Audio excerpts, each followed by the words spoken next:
మొక్క పెరుగుతుందే కానీ దానిలో పునరుత్పత్తి శక్తి పెరగదు. మొక్కని మనము పునరుత్పత్తి దిశగా మార్చాలి, ఆ దిశగా మొక్కని పెంచాలి. మనకు కావాల్సింది దిగుబడి. కేవలం పెరిగిపోతే దిగుబడి రాదు. కాబట్టి ఇది ప్రతి రైతు పాటించాలి. ఈ ఎరువుల యాజమాన్య పద్ధతులు పాటిస్తే మొక్క ఆరోగ్యంగా పెరుగుతుంది, అధిక దిగుబడి ఇస్తుంది. తర్వాత తెగుళ్ళు, ముఖ్యంగా మిరపలో ఎక్కువ నష్టాన్ని కలిగించేది తెగుళ్ళు. మీకు దీనికంటే ముందు ఎపిసోడ్లో నారుమడి ఎలా పెంచుకోవాలో చెప్పాను.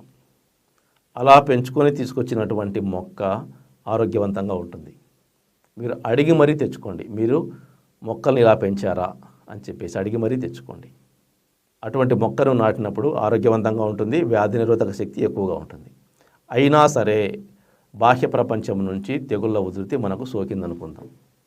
అంటే పక్క రైతు పొలంలో మీరు చేసే పద్ధతులను అతను చేయకపోవచ్చు. అది నీటి ద్వారా వ్యాపించవచ్చు, గాలి ద్వారా వ్యాపించవచ్చు మీ పైరు కూడా. మీరు ఇన్ని చెప్పారు, సో బయట వాళ్ళు రైతులు ఇలా చేస్తుంటారు, మరి మేమేం చేయాలంటే దానికి కూడా ఉంది పద్ధతి. వీళ్ళనంత వాళ్ళని కూడా మీ పక్క రైతులు కూడా చెప్పండి, ఇలా అందరం కలిసి చేద్దాం, కలిసికట్టుగా తెగులు అనేటివి రాకుండా ఉంటాయని వాళ్ళని కూడా పాటించేలా చేయండి. నేను మాత్రమే మంచిగా చేసుకుంటా అంటే కుదరదు వ్యవసాయంలో. మీ పక్క రైతు కూడా కరెక్ట్గా ఏం పాటించాలో అవి పాటించినప్పుడు నీ పైరు కూడా ఆరోగ్యంగా ఉంటుంది. ఆయన తెగుళ్ళ ఉధృతితో ఉన్నటువంటి పైరు ఆయన పొలంలో ఉందనుకోండి, మీకు కూడా నష్టమే.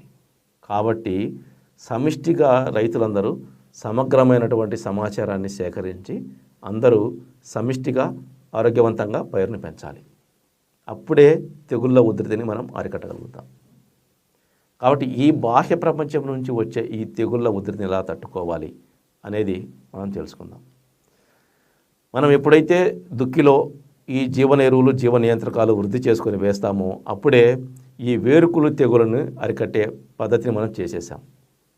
ఇది ప్రతి సంవత్సరము చేయడం వల్ల ఒక 3 సంవత్సరాల తర్వాత ఒక్క మొక్క కూడా మీ పొలంలో చావదు. ఇది రాసి పెట్టుకోండి. ఏదో ఒక్కసారి చేసేసి అద్భుతాలు జరిగిపోవాలంటే జరగవు. ఎందుకంటే 30 సంవత్సరాల పైన మనం దాన్ని నాశనం చేసాం భూమిని.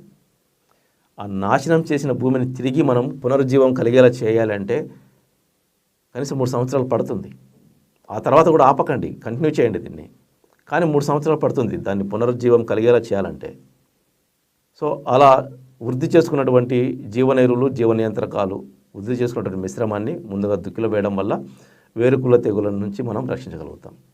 తర్వాత మీకు నాటిన తర్వాత 10 రోజులకి డ్రెంచింగ్ చేయమన్నాను. ట్రైకోడెర్మా విరిడిని, సూడోమోనాస్ ఫ్లోరసెన్స్ని బెల్లం నీటిలో కలుపుకొని 48 గంటల నుంచి తర్వాత డ్రెంచింగ్ చేయండి.